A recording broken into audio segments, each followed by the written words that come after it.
Here's something very interesting. I had previously played this part, so I know exactly what to do. But obviously, I always have to replay parts if I want to like record something interesting about what happened during that part. And so I know that the next move that I'm supposed to do in order to solve this particular puzzle is I need to take this beer bottle. It was the beer bottle that slob of a watchman had dumped in the sea, now half full of filthy dock water. The label read, Surge.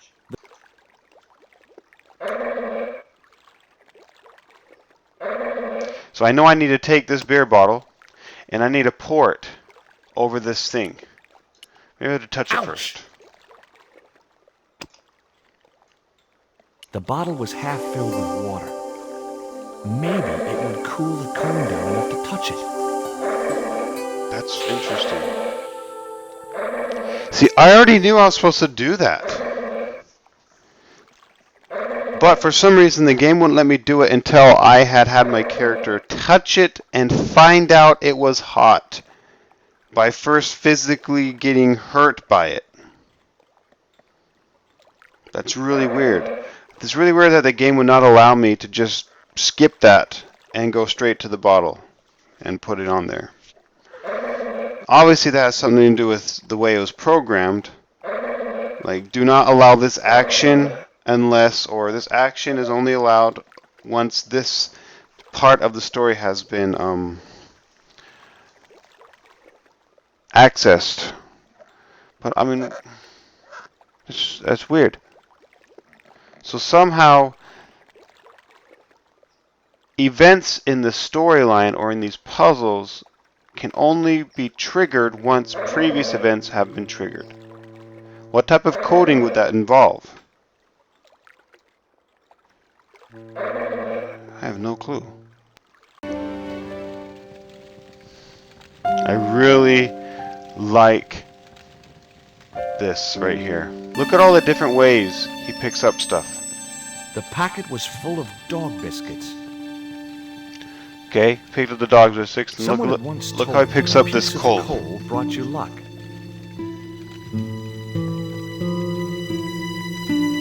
Who was I to argue with irrational superstition? Aside from the fact that he just put some coal in his pockets, it was really cool that he wiped his hands off after he picked up the coal. That's something unique to this series, this Broken Sword series, is the way the characters interact with items is unique with each item. That is not something I've seen in any other series. It's usually in most series they just bend down, they pick it up, and they put it in their thing. There's no unique interaction with each item. That's awesome. I mean, that means there's a unique animation that the character has with each item. Look at when I touch this. Yow! He shakes his hand off. Stove equals heat, heat equals burn, burn equals excruciating pain. It's really cool. I really enjoy it.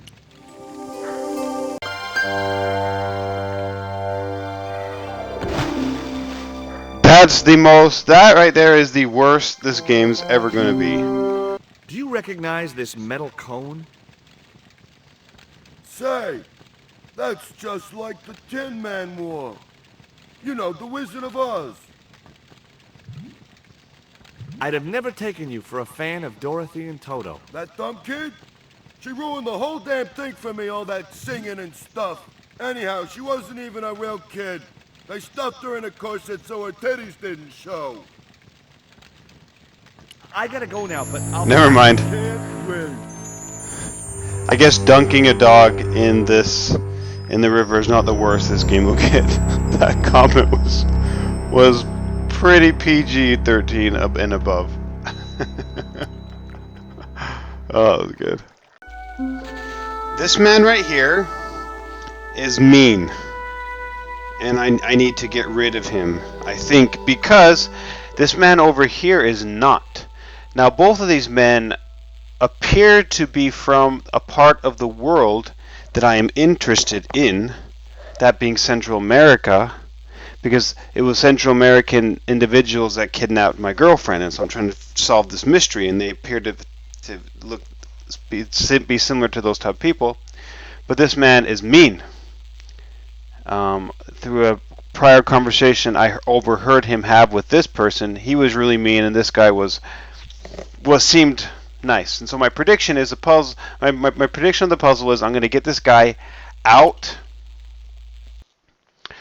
of this building, somehow get him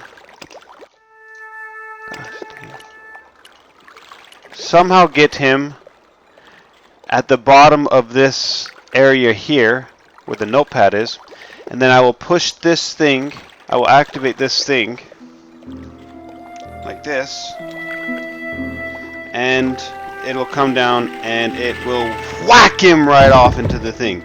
And then I will be able to go into the door and talk with the guy that isn't so mean. That is my prediction. Now, I just barely solved one puzzle, which I showed you before. I got the dog. Dog was keeping me from hopping the fence. I lured him onto the little platform and then buckled the platforms on the legs, and the dog fell in, and I could pass over it. Now I have another puzzle. And as a game designer, you have to somehow give your player, a game designer of point-and-click games, you have to give your player the tools to solve these puzzles.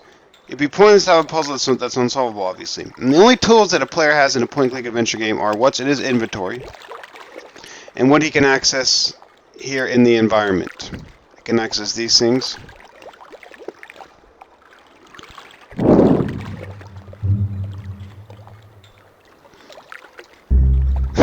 Reminds me of that one. Lawrence Fishburne did this type of. He slid down the ladder in the movie Event Horizon, and it was pretty funny. And then I have these signs right here. You know, and so I have to use something. These signs don't seem too useful, to be honest. So somehow I have to get this guy out here and attract him over here. Now that's the thing. This is my guess. This is what I guess I should do. That's the interesting thing about this is the predicament of point and click adventure games is since some games never explicitly tell you what the puzzle is, you are left to your own devices to predict what it would be, and so you would try to solve it given the tools that you have with that assumption. But frustration often comes to gamers when they discover that the solution to the problem is something that they had no idea or had any ability to predict, or counterintuitive or not logical. And I hear a lot of complaints in forums about people when they say, I cannot stand it how adventure games the solutions to puzzles are so counterintuitive, or just they don't follow any string of logic. And so obviously as a game designer, you have to somehow take this into account if you want to have a game that's enjoyable. So somehow have a game that's enjoyable, have puzzles that are difficult, but then have puzzles whose answers are, could follow a string of logic that a typical gamer could follow or would understand. I'm going to try to just see what happens if I talk to this guy.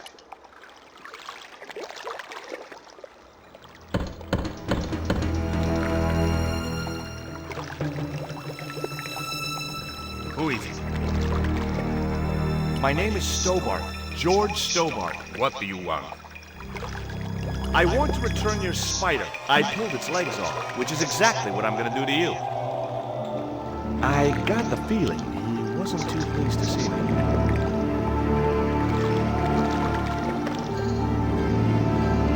Is he coming out? Okay. Maybe I can walk over here. I can't control the guy right now. What the? Holy Whoa! Whoa! Whoa! Whoa! Go! That never happens in games like this. That never happens. I never see my character actually die. Action games, yeah. Action games, characters die. RPGs even. Well, obviously in first-person shooters, but point-and-click adventures, it's usually. Oh! That's crazy. That's pretty intense. Especially considering the whole flow of the game. It's really chill, you know? You're walking, you're solving puzzles, like, yeah, you never like, ah, it's dead! Ah! That never happens.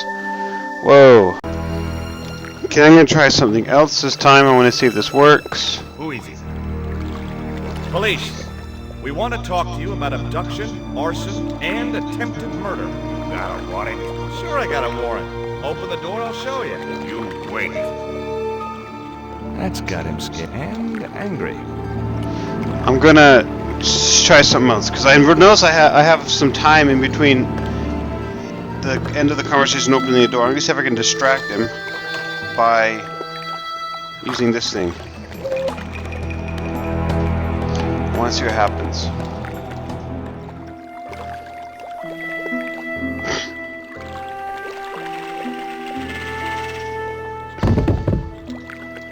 Yes! My prediction is so right. Look at this, what's gonna happen. Oh yeah, I predicted that. Oh, I predicted that. Oh, I predicted that. Ha ha! Yeah, you jump for joy, you sexy blonde-haired American freaking movie star slender fag. Seriously. Amazing. It's not that I care that he's American or not. I just feel so good that I predicted that. That's some glorious glory right there. Can't get enough of that ladder slide either. Now I'm gonna go talk to this little cute, quiet dude in there. Figure some shit out. Here's something that I never really picked up on until now, but I think it's ingenious, and I think it probably makes designing these types of games really, really fun.